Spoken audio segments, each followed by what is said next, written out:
Let's talk about the Giants. Cam Skattebo got his first game reps over the weekend since he suffered that gruesome ankle injury week 8 of last year.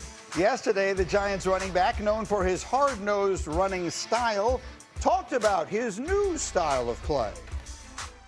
People know I'm crazy. I like to run through people instead of run around them. Hopefully you'll see more running around people this year. And, I don't really care what people think. If they think I'm not as good of a running back, they still got to play me that week. So whether they think that or not, then I guess we'll see that week. Okay, so I could listen to him talk forever. I am endlessly entertained by Cam Skattebo, but he does seem to have it wrong, right? Yeah. Do the fans want him to run around people? No, he's not the quarterback. We're not trying to protect you. Right. We want you slamming into things, right. Cam. Like, that's fine. Your run style is the way that it's supposed to be. Keep doing it that way. No, just stop doing backflips at Fanatics. Yeah, that's the point. Let him run through. We want him running through people, so we want him not doing backflips at Fanatics Fest, so he hurts himself so he can't run through people. Can I give some breaking news that Jason and I got last week? It wasn't on camera. Cam Skattebo, we said, so you're done doing backflips, right? He said, no, the first touchdown I get, I'm doing a backflip. Yeah. We're like, all right, Cam, he's like, the same Cam. No, I need to let the world know that is what I do. I've always done it. I'm doing it again. So if you think you're done with the backflips, not this guy. He'll be backflipping. Not only will he be backflipping, he will be running through people. He's not going.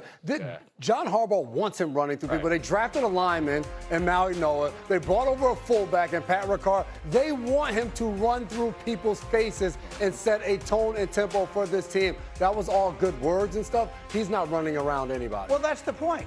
It's not him we want running around people. It's Jackson Dart we want not getting hit. Cam Skattebo's life is to hit people and be hit by them. Jackson Dart's life is not that. He said that he heard the people saying it. I haven't heard these people saying this. Right. No one's saying that about you, Cam. Keep smacking into things. But, protect the quarterback, which it seems like he's going to get more chances smacking into things. After Tracy missed the block. Smack into it. I actually think the Greg Roman offense benefits Cam Skattebo more than maybe any other player in that offense because what Greg Roman's looking to do is get you to run downhill. And those holes that he was hitting last year and having to force himself, they're going to be wide open now because of the scheme itself. So Cam Skattebo is a perfect match for what Greg Roman is doing, and Pat Ricard as the fullback helps significantly as well. So all these guys in the backfield, we're curious to see because they still have Motor Singletary and Tyrone Tracy, but Jackson Dart is the prize piece. Just don't get him hurt. So, look, let's cut to the chase here. We've got a couple of weeks. Are they going to be any good? Like, that division is so difficult to project. The Dallas defense, we talked about it earlier, are they going to be much better? If they are, the Giants could be really good.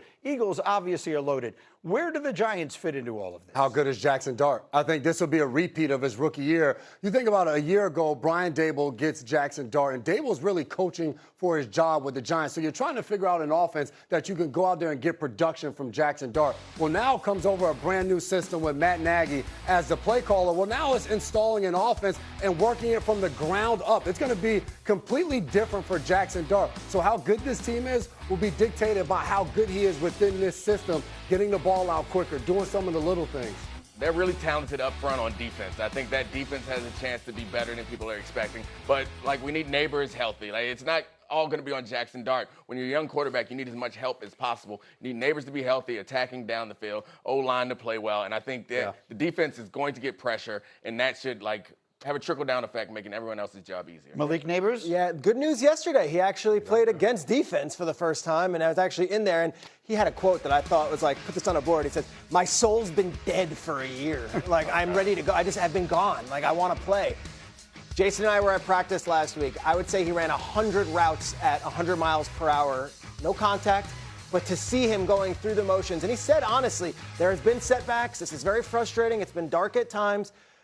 I can't tell you that it's week one. I know a lot of people are like, oh, he's good for week one. I can't tell you that until I see it, until we hear it from Harbaugh. And I think Harbaugh has his own plan. But the hope is that he's excelling enough where by the time we're in the season, we're getting the Malik Neighbors of rookie year where he was absolutely dominating the league. It's worth a reminder. They open with that huge game against the Cowboys, and then they play the Rams in L.A. on Monday Night Football. So that it's a big and very difficult start to their season. Meanwhile, we have this thing called Camp Cam. We've been showing you different plays and all that. I want to show you Travis Kelce, still getting it done at 36. I'm not sure what he did during this offseason. I didn't hear much about him. Not quiet. But how about, look at him making people miss. That's Alohi Gelman that he makes. We don't got to name names. Yeah. We don't got to name Just names. numbers Pretty. right now. Let's just say Fair Travis enough. Kelce. Good juke, Travis Kelce Well, on how's an unnamed DB. Is that man 26 or 36, Dominique? Yeah, he looks incredible. That's a good. It's a slow motion move, man. Slow-mo. it's hard to get it because you don't think he has a double. Oh, because he gives it an outside fake, then inside you think he's I dead. was reading your notes. Did you say he's like the old guy at the Y? The who's old still guy got at the it? YMCA, and they're like, you see him come out, they're like, Pops, what you still doing out there? He's pump faking, doing all the right footwork. Yeah. This is just rocking the sleeve, old school move. Kelsey's been doing it for a decade. No, that looked like Stephen A. at the wedding. You know, like just a little move here, a little shake. Like I like wasn't, that. I wasn't there. I don't know if you were there, Green. Were you there? I was not Okay, there. A little but shake it off. That was it. I didn't even know about it. Saw this yesterday. If you followed through the draft, Saints rookie wide receiver Jordan Tyson could be out 2 months with a right hamstring injury he sustained during a joint practice with the Jaguars last week. He caught a pass. He landed awkwardly.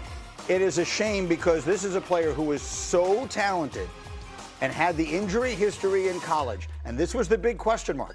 He's really never had a season in which he has played all the way through healthy. That was in college, and now we have this. When he's been on the field, all reports have been that he's looked so Lining good. up, and he's lining up, and the Saints were the sexy team for everyone. I'll tell you this about Tyson in the pre-draft process. Everyone, to a man, told me the injuries are not related. It's not like this injury was a collarbone, this one's like they don't go to. Here we are though, and I'll tell you what is related. It's not necessarily the norm where a guy ACL, then a broken collarbone, then a hamstring injury.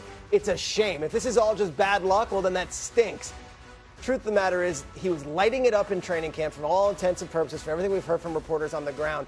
But also, the Saints had him and Olave as a 1-2, which was one of the more dynamic young groups in the NFC. He'll be back, but what a piece of negative news to get for a team that has only been getting positive buzz all summer. And I think for the young quarterback, Tyler Shuck is only going into year 2. To your point, having 2 weapons on the outside, both of those guys, dynamic route runners, can get the ball down the field. You're going to compete. The same thing we just said about Atlanta in that division. New Orleans and Kellen Moore has to feel exactly the same. This is their division that you feel like with a young quarterback, you can go ahead and compete and be dominant in that division. And Jordan Tyson was a huge part in that. And Jordan Tyson was my favorite receiver in the draft, and I thought he was going to be explosive. Of course, the injury stuff is going to get in the way, and he does have an injury history. So I get that they say it's not connected, but it sort of keeps on happening, and that's a problem. Across from Olave, who also has a bit of a checkered injury history. Like, it's a tough situation for Shutt, who needs all the help he can get to go ahead and secure this job. And I think for Kellen Moore, who's raised the expectations some in New Orleans already. So it's going to be a rough season, I think, for them if it's starting out this way. Second half of the season, they looked like a pretty good team. And this looked like he was going to be a really good player. All right, coming up, we have to get to the bottom of this Lakers situation. All right, the sale of the team has turned into a bus family feud. It's very public. It's very ugly. It could involve the Dodgers and a very prominent soccer team. We'll get to the bottom of it all. Plus, giant questions in New York. Can Skattebo's physical style and John Harbaugh's bully ball approach take the Giants where they want to go? We'll answer those questions and more as we get up with you on ESPN.